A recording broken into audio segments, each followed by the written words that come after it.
Do you see that?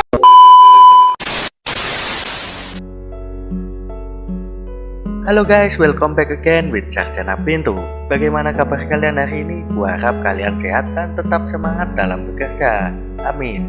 Seperti biasa di siang yang panas ini, gue bakalan nemenin kalian dengan menceritakan alur cerita film berjudul Blood Diamond yang dirilis tahun 2006. Film ini menceritakan sebuah perjuangan seorang ayah dan juga seorang penyelundup berlian. Film ini mengisahkan konflik atau perang saudara di Afrika pada tahun 1999. Ini semua akibat pemberontakan yang dilakukan kelompok bernama RAF yang menjadikan berlian sebagai sumber keuangannya untuk membeli senjata dalam upaya menggulingkan pemerintahan, cuy.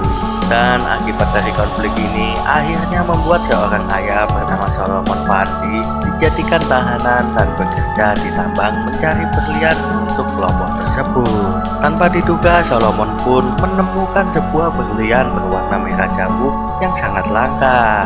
Hal itulah yang membuat Leonardo DiCaprio yang berperan sebagai Danny rela mengambil resiko untuk mengambil berlian tersebut meskipun nyawa sebagai taruhannya, cuy. Jangan lupa klik tombol subscribe dan nyalakan lonceng notifikasinya agar kalian tidak ketinggalan konten-konten terbaru dari channel Sarjana Pintu, cuy. Lalu bagaimanakah kisah selengkapnya? Gak usah berlama-lama lagi karena gue tahu kalian semua butuh asupan perfilman. Segera atur posisi rebahan terbaik kalian, simetriskan celana dalam, ambil kancut tetangga dan cekicot.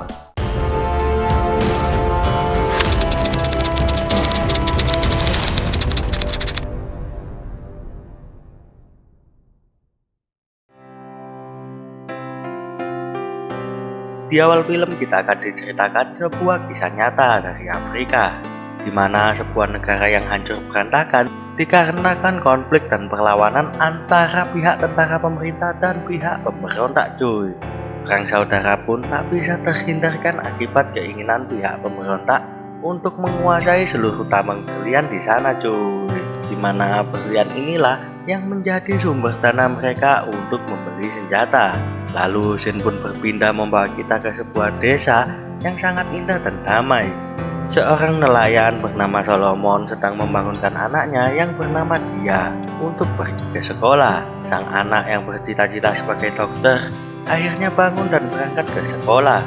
Sepulangnya dari sekolah saat Dia dan ayahnya sedang asyik bersenda gurau, tiba-tiba pasukan pemberontak bernama RAF datang dan menembaki warga desa. Dengan cepat Solomon berlari berusaha menyelamatkan istri dan kedua anaknya. Tapi naas Solomon malah tertangkap oleh pasukan RAF, namun dia dan ibunya berhasil kabur dengan selamat. Kemudian semua laki-laki dikumpulkan. Tiba-tiba Solomon ditarik ke depan, kemudian tangannya akan dipotong. Namun sang komandan menghentikannya karena menganggap Solomon mempunyai badan yang besar dan bisa dijadikan sebagai pekerja tambang berlian. Lalu scene pun berpindah memperlihatkan sebuah pesawat yang mendarat di sebuah landasan. Lalu kita akan melihat Danny. Danny adalah penjual senjata sekaligus penyelundup berlian. Saat itu dia akan melakukan transaksi dengan Komandan Zero. Dari transaksi tersebut, Danny mendapatkan berlian sebagai pembayarannya. Tak lama kemudian ia menyamar sebagai wartawan nasional geografi dengan tujuan menyelundupkan berlian agar bisa melewati perbatasan. Tapi dia tertangkap setelah tentara perbatasan menangkap bahasa Danny dengan berlian yang disembunyikan di punggung kambing yang dibawanya. Dia pun dimasukkan ke dalam penjara. Scene pun berpindah di mana kita diperlihatkan Solomon yang sedang mencari berlian, dan secara tak terduga ia menemukan sebuah berlian yang sangat besar berwarna merah muda. Ia pun sejenak berpikir karena sebelumnya ia melihat seseorang ditembak mati setelah ketahuan menyembunyikan berlian yang ditemukannya, cuy. Semua perhatian pun terarahkan ke mesin tambang yang tiba-tiba rusak. Melihat kesempatan itu, Solomon pun secara diam-diam menyelipkan berlian itu di antara jari kakinya dan meminta izin untuk buang hajat.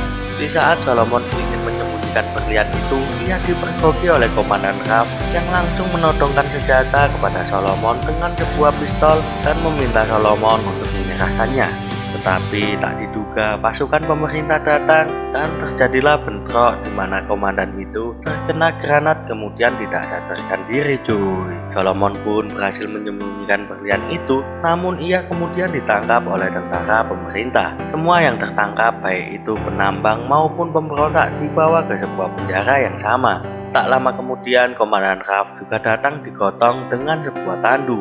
Ia pun mengenali Solomon dan kembali bertanya tentang berlian merah yang ia temukan. Mendengar itu, semua tahanan pun memperhatikan Solomon termasuk Dani. Namun Solomon membantah dan mengungkapkan apa yang ia cerita sembari menurunkan celananya cuy. Raf pun membuat sayembara bahwa siapapun yang berhasil mendapatkan berlian itu dari Solomon, maka komandan akan menghadiahkan uang sebesar $1000. Lalu scene berpindah di mana kita diperlihatkan Dani dibebaskan karena ditebus oleh seorang temannya. Dani pun juga meminta agar Solomon bisa dibebaskan juga, karena sejujurnya Dani juga mengincar berlian merah muda yang didengarnya sewaktu di dalam penjara tadi cuy. Scene pun berpindah di sebuah kafe, memperlihatkan Dani berkenalan dengan seorang wartawan cantik bernama Madi. Ia mempunyai misi mencari berita tentang berlian yang menimbulkan konflik sosial atau biasa disebut dengan Blood Diamond. Mengetahui kalau Medi adalah seorang wartawan, Dani pun segera pergi meninggalkannya cuy. Di tempat lain, istri Solomon dan ketiga anaknya melakukan perjalanan ke tempat pengungsian. Namun di tengah perjalanan, anak Solomon yang bernama Dia diculik oleh pasukan pemberontak dan dicuci otaknya untuk dijadikan tentara pemberontak cuy. Sedangkan Dani terus mengejar Solomon yang sekarang bekerja sebagai pelayan sebuah hotel. Dia berjanji akan memberikan 50% hasil penjualan berlian itu kepada Solomon dan akan membantu menemukan anak dan istrinya. Belum sempat menjawab, tiba-tiba ibu kota Freetown diserang oleh para pemberontak. Beruntung mereka berdua berhasil melewati keadaan itu dengan selamat. Dani pun membawa Solomon untuk melewati perbatasan kota Kono. Tetapi mereka tidak diperbolehkan karena tidak mempunyai surat-surat yang sah. Akhirnya Dani meminta tolong kepada Medi dan akan memberitahu semua cerita tentang Blood Diamond yang ingin diketahuinya cuy.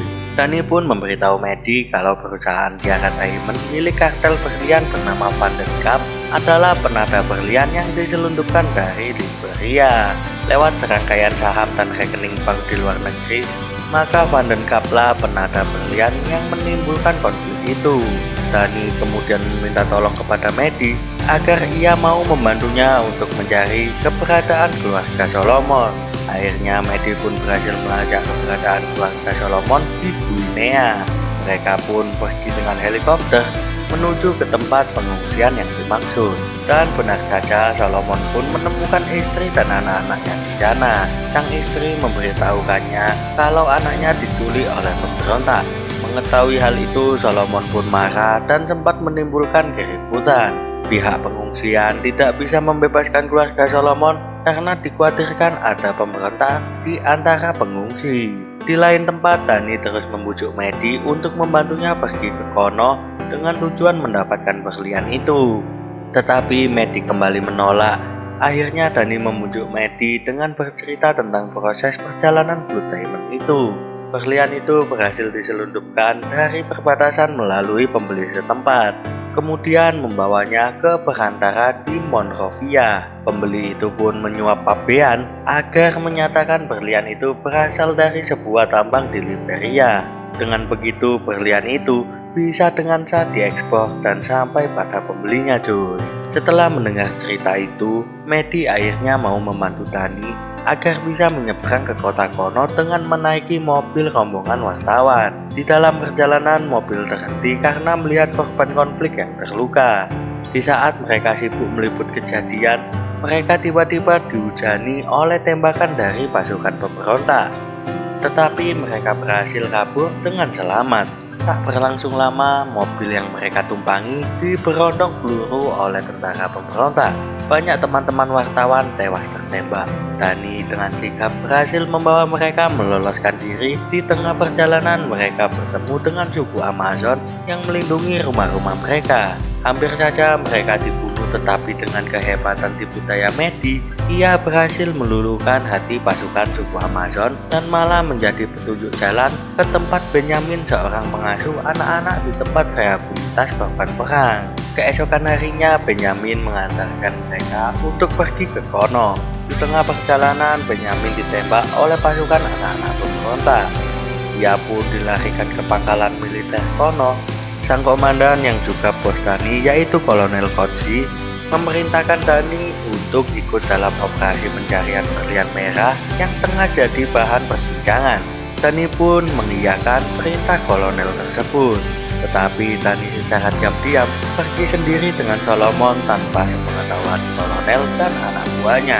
Dani memberitahukan kepada Mehdi kalau ia akan kembali ke Taman Berlian untuk mencari berlian merah yang ditemukan Solomon kala itu.